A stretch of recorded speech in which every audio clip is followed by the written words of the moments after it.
ada hari ini karena kasih. Shalom, balik lagi ke Voice of Hope, Suara Pengharapan. Hari ini kita sama-sama mau belajar kasih yang tidak pernah menyerah, diambil dari kitab Hosea 3 ayat 1-5. Kadang cinta gak selalu masuk akal. Bayangkan Tuhan meminta Nabi Hosea untuk kembali lagi kepada Gomer, perempuan yang dulu sudah pernah meninggalkan dia. Perempuan yang tidak setia, perempuan yang memilih jalan yang salah. Tapi Tuhan berkata, pergilah lagi, cintailah dia. Kata lagi ini itu konotasinya luar biasa sekali, karena Tuhan tahu dia pernah disakiti, tapi tetap disuruh untuk mencintai dia lagi. Dan semua itu bukan karena Gomer itu perempuan yang pantas dicintai, tapi karena Tuhan mau menunjukkan sesuatu, bahwa kasihnya kepada kita, umatnya, itu kasih yang tidak pernah menyerah. Hosea akhirnya menebus kembali Gomer. Bayangkan, dia beneran mengeluarkan harga buat seseorang yang sudah pernah meninggalkan dia. Itu bukan cuma tindakan yang romantis, tetapi simbol kasih Tuhan yang rela bayar kita, bayar harga kita untuk menebus kita. Bukan pakai perak ataupun jelai, tetapi pakai darah Yesus sendiri. Tapi setelah Hosea menebus Gomer, Hosea berkata kepada Gomer, lama engkau harus diam padaku, jangan bersundal lagi, jangan jadi milik laki-laki lain. Kalimat itu berarti aku sebenarnya sudah menerima kamu, tetapi kamu juga harus belajar untuk berubah. Kasih sejati nggak berarti membiarkan orang itu tetap ada di posisi yang sama. Tapi kasih sejati itu ingin melihat perubahan yang baik untuk kita. Tuhan juga sama seperti kita, seperti Hosea dan juga Gomer. Dia mau bahwa kita juga berubah. Dia tetap cinta kita, tapi cinta yang mengubah, bukan yang memanjakan kita.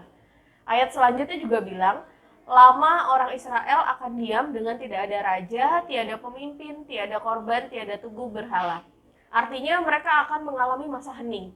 Masa di mana semua hal yang dulu mereka andalkan itu akan hilang. Tetapi justru di situ mereka akhirnya sadar dan balik lagi ke Tuhan, bahwa Tuhan memang satu-satunya yang penuh kasih. Kadang Tuhan juga mengizinkan masa sepi di dalam hidup kita, supaya kita sadar sebenarnya siapa sih yang kita butuhkan. Kasih Tuhan itu nggak kayak cinta yang gampang menyerah atau gampang bubar pada saat kita disakiti.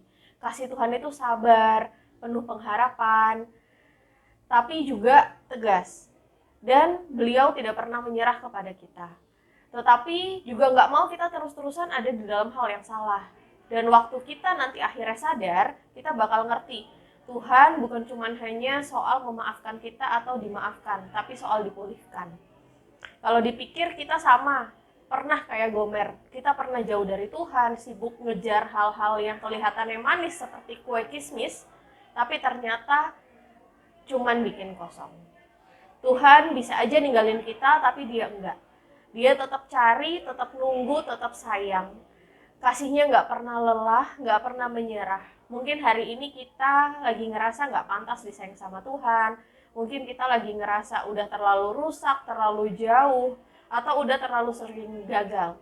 Tapi percaya bahwa kasih Tuhan nggak berhenti di situ.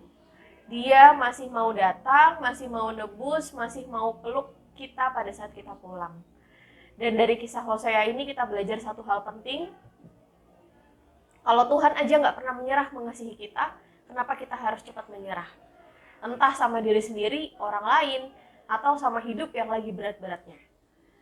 Kasih yang nggak menyerah itu bukan cuma tentang bertahan, tetapi tentang percaya bahwa pemulihan itu mungkin adanya. Bahwa Tuhan bisa ubah yang hancur menjadi utuh, yang hilang menjadi pulang. Kasih Tuhan juga nggak pernah menyerah, dan setiap kali kita memilih untuk tetap mengasihi, sabar, dan tetap percaya, disitulah kita sedang mencerminkan hati Tuhan itu sendiri. Terima kasih, semoga memberkati. Shalom. Terima kasih sudah menonton podcast Voice of Hope edisi November dengan tema Upgrading Gratitude and Harmony. Kalau kamu merasa video ini bermanfaat, yuk like dan share ke teman-temanmu. Butuh dukungan doa? Silakan chat kami di @rajawali.fm melalui Instagram dan TikTok. Mau bergabung dengan komunitas yang positif dan penuh kasih? Ayo jadi bagian dari Raja Wali Family Ministries. Tuhan memberkati.